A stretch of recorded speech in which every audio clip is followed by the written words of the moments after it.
Sejarah perkembangan filsafat Islam.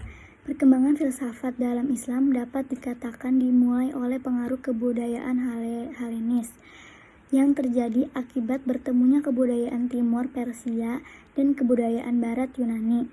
Pengaruh ini dimulai ketika Iskandar Agung, Alexander the Great, yang merupakan salah satu murid dari Aristoteles, berhasil menduduki wilayah Persia pada 331 sebelum Masehi. Alkulturasi kebudayaan ini mengakibatkan munculnya benih-benih kajian filsafat dalam masyarakat Muslim di kemudian hari. Penerjemahan literatur keilmuan dari Yunani dan budaya lainnya ke dalam bahasa Arab secara besar-besaran di era Bani Abbasiyah 750 sampai 1250 sebelum Masehi dapat dikatakan memberi pengaruh terbesar terhadap kemunculan dan perkembangan kajian filsafat Islam klasik. Peristiwa tersebut kemudian menjadikan periode ini sebagai zaman keemasan dan peradaban Islam.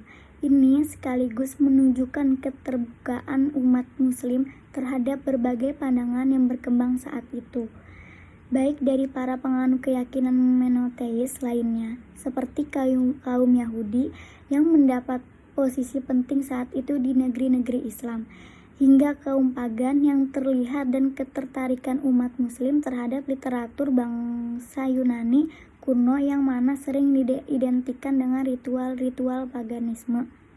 Keterbukaan dan ketertarikan umat Islam terhadap literatur ilmu pengetahuan dan budaya lain diyakini telah membawa pengaruh besar terhadap perkembangan filsafat dan ilmu pengetahuan, terutama terhadap perkembangan filsafat dan ilmu pengetahuan yang di kemudian hari berkembang lebih lanjut pada abad pencerahan di Eropa.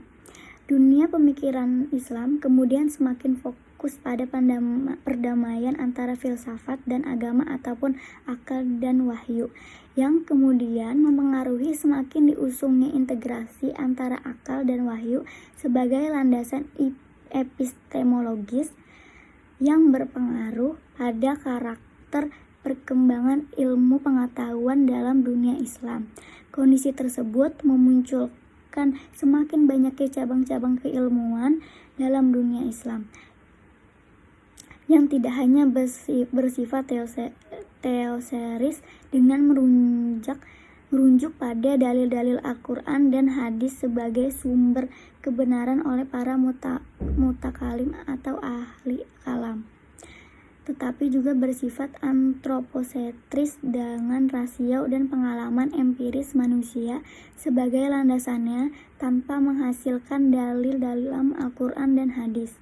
Pada periode ini, dunia Islam menghasilkan banyak filsuf, teolog, sekaligus ilmuwan ternama seperti Ibnu Sina, Al-Farabi, Al-Kindi, Al-Ghazali, dan Ibnu Rashid.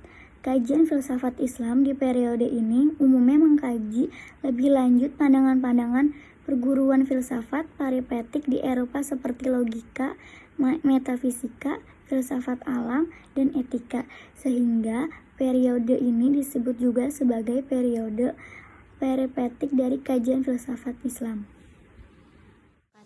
Saya Siti Aisyah di sini menjelaskan tentang apa itu filsafat agama. Filsafat agama memiliki kepercayaannya masing-masing.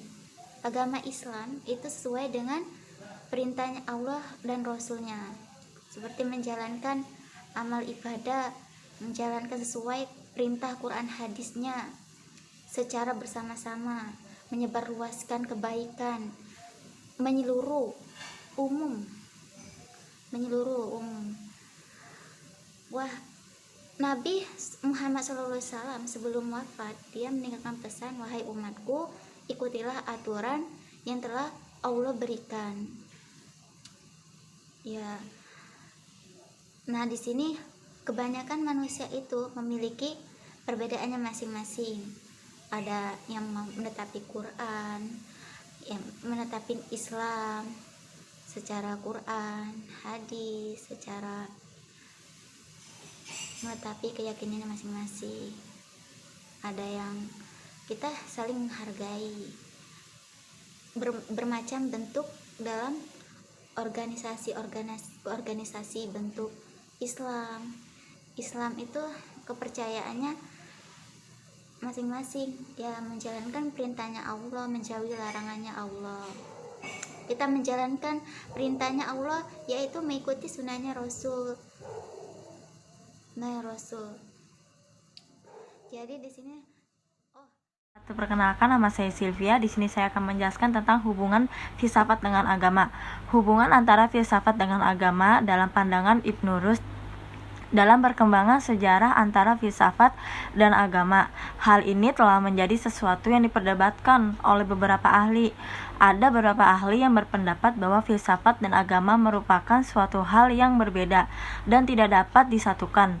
Dan juga ada yang berpendapat bahwa filsafat dan agama merupakan hal yang memiliki hubungan keterkaitan dalam kaitannya.